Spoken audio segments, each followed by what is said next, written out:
Seventh Heaven had one of the most accurate depictions of grooming that I've ever seen in a television show. And the predator that tries to prey on Mary, he was introduced 10 episodes earlier. This is day 6 of 7 days of Seventh Heaven. Now there's a huge misconception when it comes to grooming, and people think that only children are groomed. But the truth is when a predator tries to groom a child or an adult, they will groom every single person around that individual so they can take advantage of them. And while they do this, they start to build up the trust of their potential victim, slowly inching them towards the behaviors that they want. We need to go back first because this actually starts a season before. In the first season, we see that Mary is the star of her basketball team. But near the end of the first season, at one point her mom runs out of the church during one of the sermons and she goes to follow. And while she's following her, she's involved in a hit and run. And the accident is really bad. She ends up in the hospital and it destroys her knee. And we see Mary get completely lost as a person because a lot of her identity was tied up in basketball. It's how she got her friends, it's how she ends up getting a scholarship to college. So this child predator, he's actually introduced in the same episode with the kid whose 13th reason was the jeans. But he's just introduced that he took over Matt's class and he seemingly doesn't get along with Matt. And we see for some reason that he singles Matt out right off the bat. And while at first it doesn't make sense, we understand later that this is part of the grooming. When people like this child predator are trying to groom the people around a child, if there's somebody that gives them resistance or somebody that they can't charm or they don't think they can, then they will try to destroy them or distract them. And we see him do exactly that. Matt accidentally has his dad's beeper at school, so he sends him to the principal knowing that he'll be expelled. And then he goes and finds Mary, and he knows her name, he knows all about her, which he uses under the guise of that he just wants to help her in her basketball career and get her rehabilitated so she can start playing again, because he says he's going to take over as the coach next year. Now, he already knew who Mary was and what she looked like, so he's already targeted her. And he obviously knows who Matt is because he was looking into Mary's file. So him targeting Matt right off the bat, this is because he's trying to get rid of somebody that can advocate for his sister. He doesn't want an older brother around who might see and say something. And Matt comes into the room and he obviously knows that all of them are related. And we're going to see that one of the techniques that he used to keep Matt's eyes off of his sister and protecting her is he's going to give Matt extra homework, and he does that twice in this episode. Then we see right off the bat that he makes improper physical contact with a child. As he walks out, he pats Matt on the stomach. This is somebody he just met today. And this is a reason why people that work with children are not supposed to and should not touch them in these kinds of ways. And one of the reasons is because it primes children to think that it's okay for strangers and people outside their family to touch their bodies without their consent. Like if you think about sports where they pat each other on the rear end. It's something that it's normalized, but it is a grooming behavior because although your coach or whoever does it may not mean anything by it, it's going to break down your boundaries of who's allowed to touch you when and with and without your consent. So this episode that he's introduced is season 2, episode 2. We don't hear about him again until 10 episodes later when he actually tries to attack Mary. Mary's in the kitchen with her mother and she keeps talking about Coach Coper. So Coach Coper, obviously knowing a lot about Mary and seeing that she's vulnerable and she wants to get back on the basketball team and there's something holding her back, he talks about how he can help rehabilitate her and that he used to work for the women's Olympic team. Mary's really excited about this and so is everyone else, but they don't realize that it is very odd for a stranger or anyone to give one child too much attention. The fact that he found out about her and came and seeked her out and now he wants to just suddenly help her with her rehabilitation, not even knowing her, it's all very odd. And this had red flags for me as soon as I watched it. I genuinely, in this episode, thought this man is probably a predator, and I was right in the future. So she keeps talking about this guy, Coach Coper, to her mom while they're making dinner. And she's talking about how he's helping her so much, her self-esteem is way up, she feels great about herself.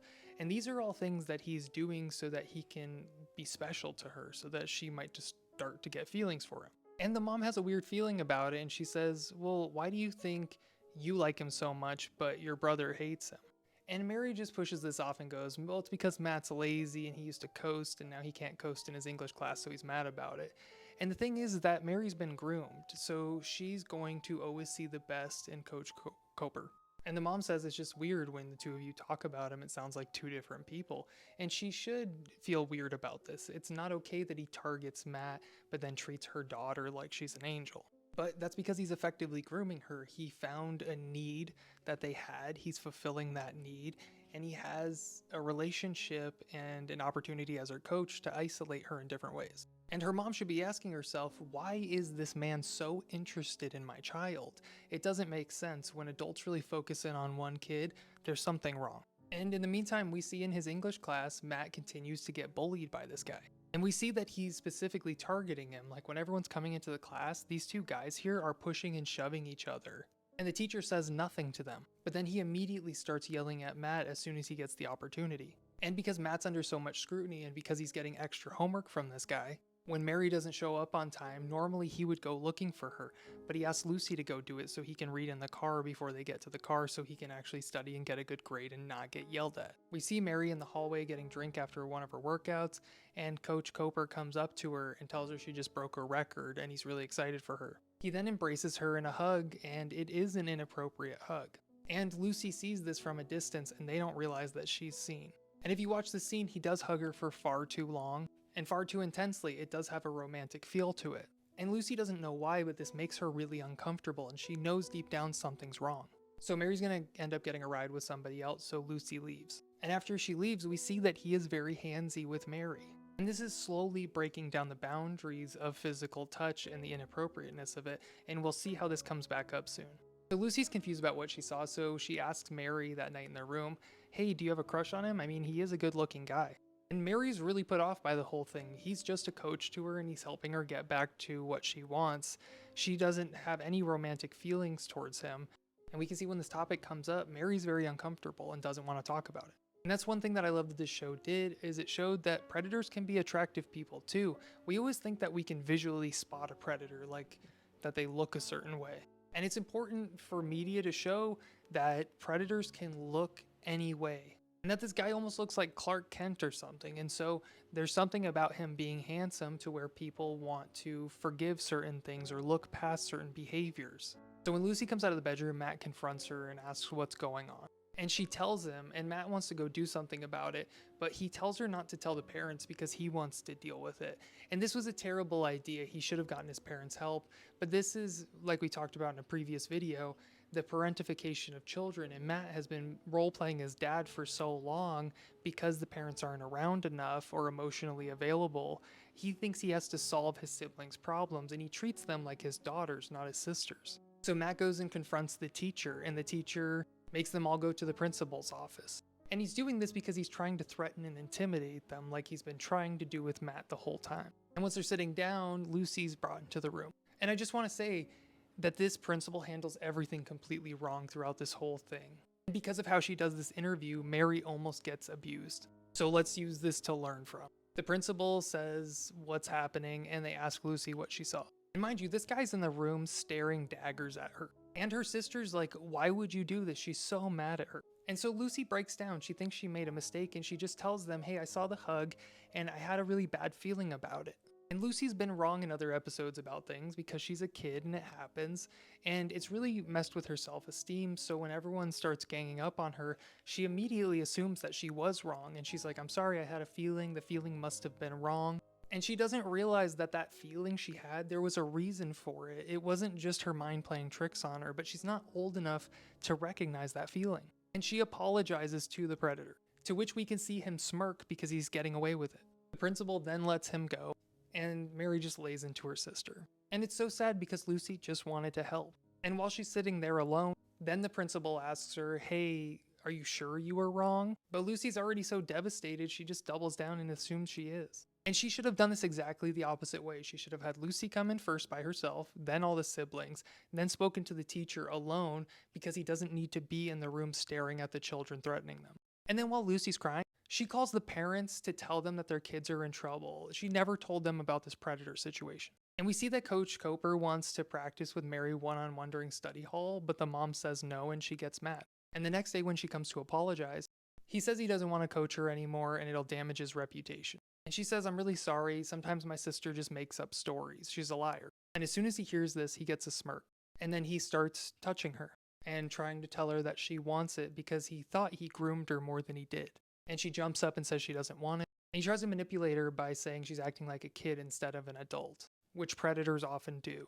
And he won't let her leave. Alright guys, you know I hate to do this, but you gotta come back for part 2. And for exclusive content I can't post on here, check me out over there. And it's very common for predators to try to manipulate kids by grooming them and saying, you're very mature for your age. And then when they don't go along with the things that they want, they tell them that they're acting childish. Because this is all about conditioning and grooming them for behaviors. And this teacher most likely hoped that Mary was groomed enough to start a relationship with him. He thought she might freeze up. Or because she said that her sister was a liar, he thinks he can just get away with it, and that if she tells anybody, he can just go, well, you're a family full of liars. So when Mary jumps up out of her seat and tells him she doesn't want any of this and not to touch her, he corners her in the classroom because he wasn't able to get what he want by tricking her, so now it's becoming forcible.